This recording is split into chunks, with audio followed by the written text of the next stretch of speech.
Prepare o seu coração pras coisas que eu vou contar. Eu venho lá do sertão. Eu venho lá do sertão. Eu venho lá do sertão. E posso não lhe agradar. Olá, eu não sou exatamente lá do sertão. Eu venho logo dali do povoado do Macaquinho, em Dores de Guanhães. Venho de lá passando pela Barreira de Cima, pela Barreira de Baixo e Rua do Pito. Mas mesmo assim entro nesta prosa de 8 de outubro, lembrando que posso não agradar. Até minha amiga Jacuringa talvez fique entre os não agradados. Mas também nunca entrei nessa prosa tentando agradar ou fazer média com ninguém. Da mesma forma, não dependo nem vivo nas abas de nenhum gestor ou politiqueiro para falar aqui o que agrada os emplumados da prefeitura. Nem recebo nenhum recurso público nem privado para fazer propaganda de nada. Pelo contrário. Como jornalista, sinto-me motivado justamente para trazer à tona o que querem chamar de altamente secreto, de top secret. Gosto de falar do que se esconde por trás das propagandas top. Top pelo menos pelo que custam aos cofres públicos. Então vamos nós, ainda cavalgando nos temas que nas últimas semanas têm apavorado a nossa gente dessa quase sesquicentenária Guanhães.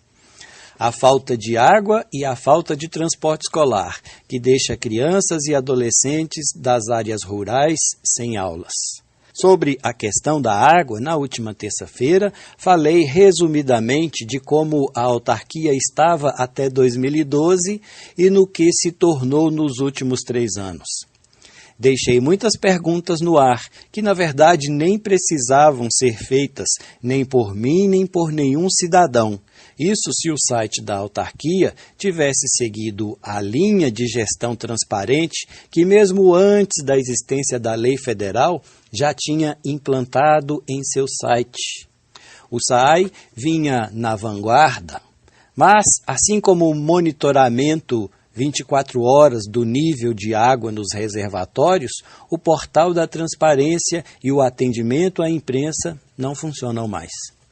Por essas e por outras, concluo que nenhum cidadão precisava ser surpreendido e ouvir aquele comercial, ao meu ver, quase em tom de zombaria, quase dizendo que a cidade já pode comemorar ou que agora é para valer, dizendo que Guanhães está em estado de alerta. Mesmo porque pede para o povo economizar sem ter feito o seu dever de casa, a sua parte, que é cuidar do sistema de abastecimento de água e do saneamento básico com responsabilidade. O SAAI deixou de fazer a sua parte, infelizmente. Como já disse, virou um mero cabide de empregos, com salários acima de R$3.000 para comissionados indicados pela prefeitura.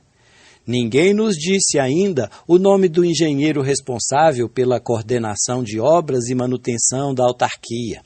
Também não foi apresentado à população nenhum laudo, nenhum relatório sobre o dito acidente que rompeu a adutora, que deixou sem abastecimento a estação de tratamento por quase 12 horas no último dia 27 de agosto. Os gestores da autarquia não apresentaram ainda também nenhum relatório em que indique que o volume de água na represa de captação do Graipu tenha reduzido, nem o quanto isso afeta o tratamento.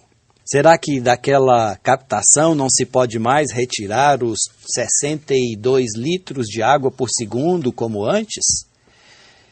Se já sabia disso, como é que o SAAI, em vez de preservar a área em volta da represa, pensava em transformá-la em área de lazer? Por que mesmo é que a autarquia foi multada há pouco tempo? Repito, por favor, moradores de Guanhães, façamos nossa parte, economizemos água, mas exijamos que o poder público faça adequadamente a sua parte. Na última prosa, repeti a sugestão de que se criem mecanismos de dar descontos aos consumidores que consomem menos água tratada em suas residências, comércios, oficinas e locais de trabalho. Além disso, o município precisa ser eficiente e justo na fiscalização e na aplicação de medidas punitivas que ele mesmo criou. Outro dia li uma matéria sobre como a cidade de Nova York, nos Estados Unidos, enfrentou com sucesso a crise grave de abastecimento que lá começou em 1990.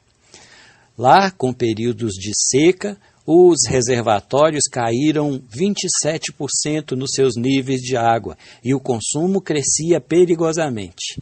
A matéria dizia que lá foram usadas todas as medidas possíveis. Coibiram o consumo excessivo, incentivaram o uso consciente, investiram em preservação das nascentes e das captações existentes, além de planejar a construção de novas represas. Com todo o planejamento, conseguiram, sem execução de obras gigantes e com muito menos dinheiro, controlar a situação. Quem comandou a ação na época foi o Departamento de Proteção Ambiental, órgão público que cuida do abastecimento de água em Nova York, que era dirigido pelo senhor Albert Eppleton. Sabe o que ele disse à reportagem sobre o trabalho feito e sobre o resultado? Disse assim, abre aspas, se o consumo continuasse crescendo, teríamos de construir uma represa atrás da outra. A gente ia ficar como o cachorro correndo atrás do rabo, e isso sairia muito caro. O importante é que não pedimos à população para poupar água sem antes fazer a nossa parte. Foram as duas coisas ao mesmo tempo. Fecha aspas. Voltemos para a nossa dura realidade, ou melhor, para a nossa terra de São Miguel e Almas, como diria o saudoso Márcio Prado. Aqui já podemos comemorar? Onde é que o poder público aplicou a ideia de não pedir para a população reduzir consumo sem antes fazer a sua parte? Pelo que temos visto, como por exemplo fotos de troncos de árvores empilhados ao lado da lagoa de captação do Graipu e multa ambiental para o órgão que deveria estar ligado na proteção das nascentes, parece mesmo é que estão tentando nos levar ao caos, para em seguida propor obras emergenciais e megalomaníacas. Para completar, vejo pelo Diário Oficial que o SAAI está contratando empresa para fazer um novo concurso. Só falta usarem a crise em que nos jogaram como motivo para contratar mais gente. Mas isto é outra prosa. Como falamos de buscar todas as propostas e medidas que possam ajudar, não posso deixar de citar o projeto de lei elaborado pela vereadora Doris Campos Coelho, a Dorinha da Farmácia. O projeto fala sobre o uso sustentável de água. Ele propõe que todas as novas construções na cidade, tanto as edificações domiciliares, empreendimentos públicos e comerciais, tenham projeto de instalação hidráulica com uso de mecanismo de captação de águas das chuvas em suas coberturas. Com isso, o município passaria a licenciar apenas construções que contassem com esse dispositivo.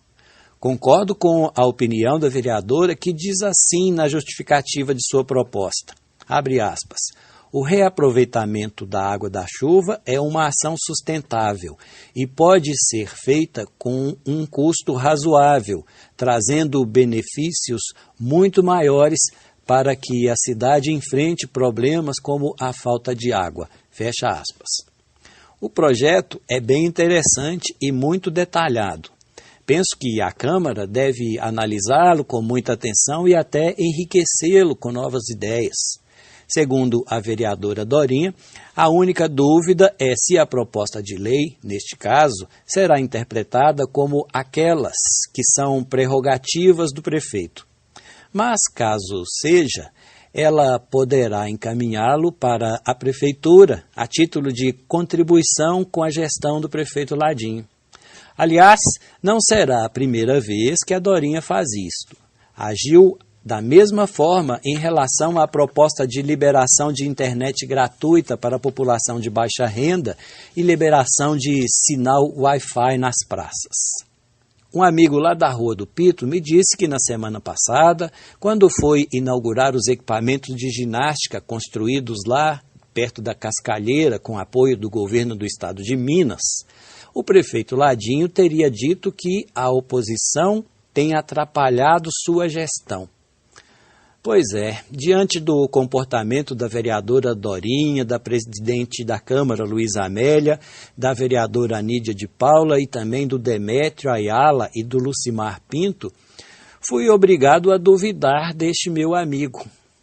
Será que Ladinho está jogando para o lado da oposição, que não é gestora nem tem ingerência sobre as ações do executivo, o que só o chefe do executivo pode fazer para a cidade? Se meu amigo estava certo, sou obrigado a dizer: senhor prefeito, não passou da hora do senhor administrar essa nossa cidade e gerir corretamente todos os recursos que chegam ao seu gabinete? Mas o mundo foi rodando nas patas do meu cavalo. Sonhos que fui sonhando, as visões se clareando, as visões se clareando, até que um dia acordei. Quanto ao problema do transporte escolar, devo dizer que fico aliviado ao saber da notícia que uma parte do dinheiro que o prefeito devia caiu nas contas dos transportadores. Assim o serviço voltou. Aleluia! Pelo menos os alunos das áreas rurais não vão continuar perdendo aula. Aplauso? Bom, aí já é demais. Menos, né, Jacuringa? Bem menos. Primeiro porque o que pagou foi referente a um mês e a dívida é de 5 meses. O que a prefeitura tem a receber é apenas uma parcela, que talvez não cubra nem um mês da dívida acumulada. Nem vou perguntar o que o prefeito fez com as outras parcelas que recebeu até aqui. Será que os alunos das áreas rurais estão garantidos nas suas salas de aula até o final do ano, pelo menos? Um amigo me mandou o seguinte comentário a respeito da lambança do transporte escolar em nossa cidade. Abre aspas. Se a gestão não tivesse gasto 600 mil em publicidade, 348 mil com empresa de pesquisa de opinião, outros 300 mil em festa, mais de 720 mil apenas com um caminhão para coletar lixo, se não tivesse gastado cerca de 500 mil com a criação de subsecretarias e cargos que nada melhoram a prestação dos serviços para a população, aí sim eu tenho absoluta certeza que teriam dinheiro para pagar o transporte escolar. Mas existe prioridades e prioridades. Educação e transporte de crianças e adolescentes, pelo visto, não é uma delas para o nosso prefeito.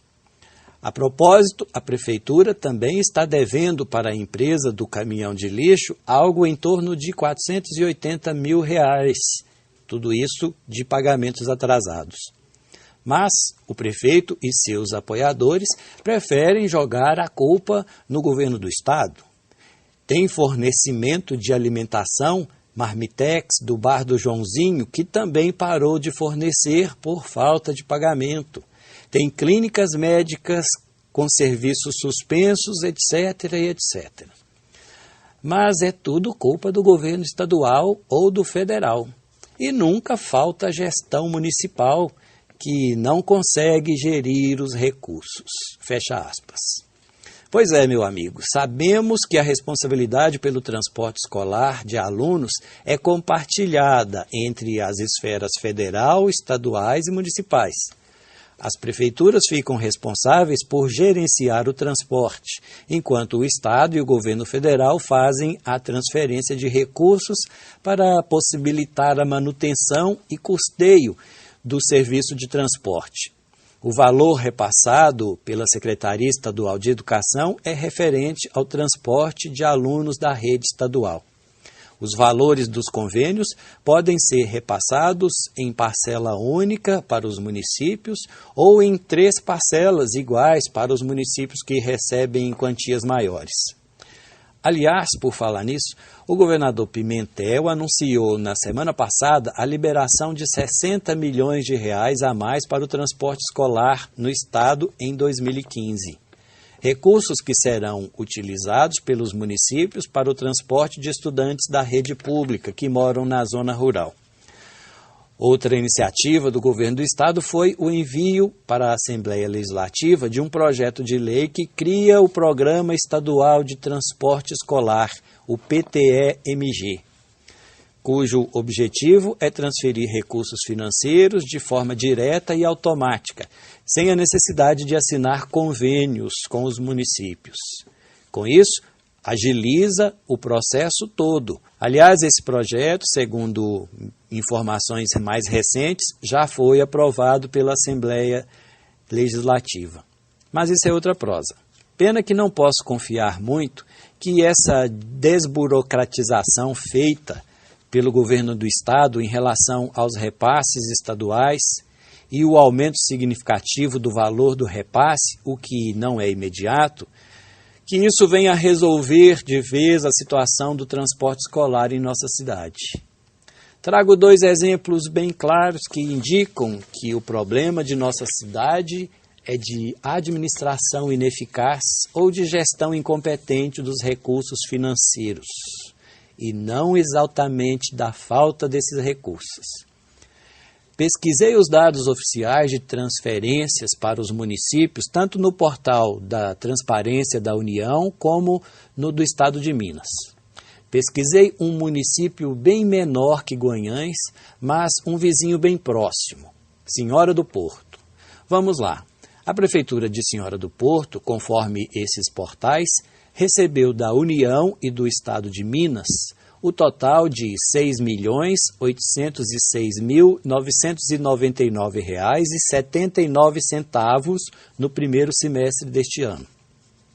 A Prefeitura de Guanhães recebeu quase esse mesmo valor, ou seja, R$ 6.421.289,14, mas só do governo de Minas.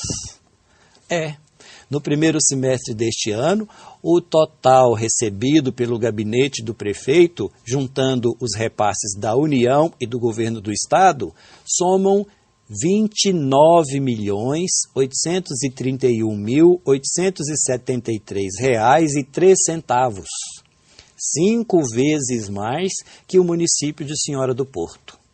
Aí eu pergunto a você, pelo total de recursos recebidos, qual das 2 prefeituras teria, digamos, um motivo ou uma desculpa para dizer que está devendo tanto e com isso prejudicando a educação de crianças e adolescentes por causa dos repasses do Estado e da União? Aposto que você disse nenhuma delas. Mas caso você pense que a Prefeitura de Senhora do Porto, com seus 6 milhões de reais, pudesse ter mais problemas, lembramos, é justamente o prefeito Ladinho, cujo gabinete recebeu no primeiro semestre deste ano 5 vezes mais, ou seja, 30 milhões de reais, que está com tanta dívida e prejudicando os alunos. Nenhuma prefeitura teria desculpa para deixar de cumprir com suas obrigações. Nem levo em conta que os tributos municipais em Guanhães são bem maiores também, devido à dimensão do nosso território e à população. Também não estou aqui elogiando nem o governo Pimentel, nem o governo da Dilma pelos repasses, mesmo porque eles estão cumprindo com suas obrigações para com os municípios, conforme determinações da lei orçamentária em vigor. Para completar, não sei quais foram as prioridades que os gestores da Prefeitura de Senhora do Porto indicaram em seu programa de governo. Mas quanto à nossa cidade, lembro que o prefeito Ladinho foi eleito dizendo que seu carro-chefe seria a saúde. No entanto, embora tenha nos mandado comemorar até mesmo uma simples mediação sanitária no Hospital Imaculada Conceição no início de seu governo, até hoje nem o resultado prático dessa tal mediação conseguiu apresentar a nós goianenses. Para a educação, o programa de governo do nosso prefeito incluía ações para aumentar a segurança no transporte escolar, melhorar e ampliar o atendimento de todos os alunos das áreas rurais. Isso sem contar que ele prometeu em Palanque, como construir uma creche em cada bairro. Mas isso é outra prosa. Como já diziam na canção Disparada, os compositores Geraldo Vandré e Theo Barros, se você não concordar, não posso me desculpar. Não canto para enganar, vou pegar minha viola. Como não entrei nessa prosa para enganar você, só posso agradecer por tanto carinho, pela sua atenção e pela sua audiência. Se você não concordar, não posso me desculpar. Não canto pra enganar, vou pegar minha viola, vou deixar você de lado, vou cantar noutro lugar. E vou seguir minha disparada. Até a próxima prosa, um abraço.